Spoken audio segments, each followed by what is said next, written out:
Welcome back to Whitey's Whispers, episode 18. A few weeks ago, we tried to get Swanee on the show, and we had a couple of technical difficulties, but we're back, and we've got our physio and East Perth great Michael Swan. So welcome to the show, Swanee. Thanks, Craig. It's wonderful to be on here. Unfortunately, it didn't work a couple of weeks ago, so hopefully we can recreate some magic again tonight. Oh, mate. Well, we were going with a heap more different questions because we've ran into the East Perth boys, so I've got a bit more on you. So we'll change it up this week. And when we did start a couple of weeks ago, you were on to me about starting your stats and reading out everything you've done, and I missed a couple. So you've filled me in today with your stats.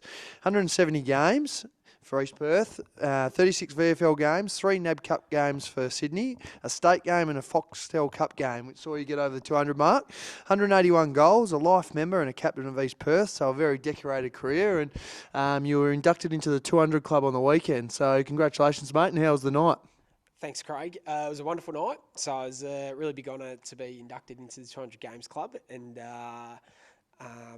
there's lots of WAFL legends there, and I was lucky enough to be inducted with some other current players still playing in the WAFL as well, and also managed to catch up with a couple of former South players as well, in Toby McGrath and Chris Miller. Yeah. So it was a wonderful night, and hopefully you might be able to get there. Well, I might end up just short, mate, but we'll see how we go anyway. And you were a little bit hungover on Saturday, I must admit too, weren't you? Craig, always professional in the job, never turn up inebriated, and just get the job done. Fair enough, mate. And I just want to talk to you about what's it like coming up against East Perth? Obviously, you've done it now for the last couple of years. Is there any banter with your ex-teammates out there, or is it tough? Do you find yourself barracking for them still, or you're a bulldog on game day? I'm a bulldog on game day, but I still definitely take a keen interest in some of the guys I played with and how they're going. There's been no banter when I've had to run out onto the field thus far. A couple of looks, but no banter. Then usually just a chat after the game, more about just sort of a review, really. Yeah, good, mate.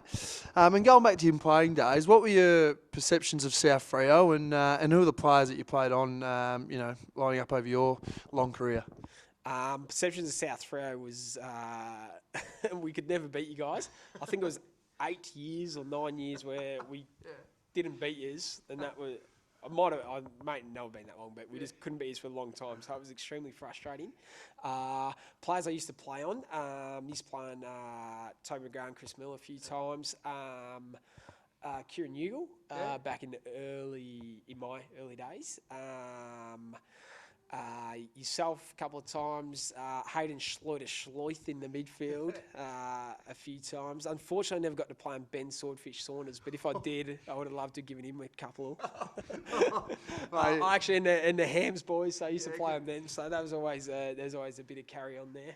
Good, mate. And a couple of weeks ago, we did play East Perth when we tried to get you on, and after the game, a few of the boys come up, and Binger and Wolfie, they gave me a few things to just follow you up on. So, and they spilt the beans, and they mentioned your nickname, the Windsock. Can you explain? I can explain actually. So, as we've alluded to before with yourself, Craig, is that when you're the captain of the club, it's important to work out which way you're going to kick on game day, and there's always a bit of a tricky wind at Leederville Oval, and the Windsock was over on the far side of the ground, and it was sometimes difficult to see. So the boys would go, Swanee, which way we're going to kick? And I go, mate, boys, don't worry, I've got it covered. I can feel it internally, which way the wind's blowing. There's no need to worry about that. We'll be able to, I'll let you know once we run out onto the field.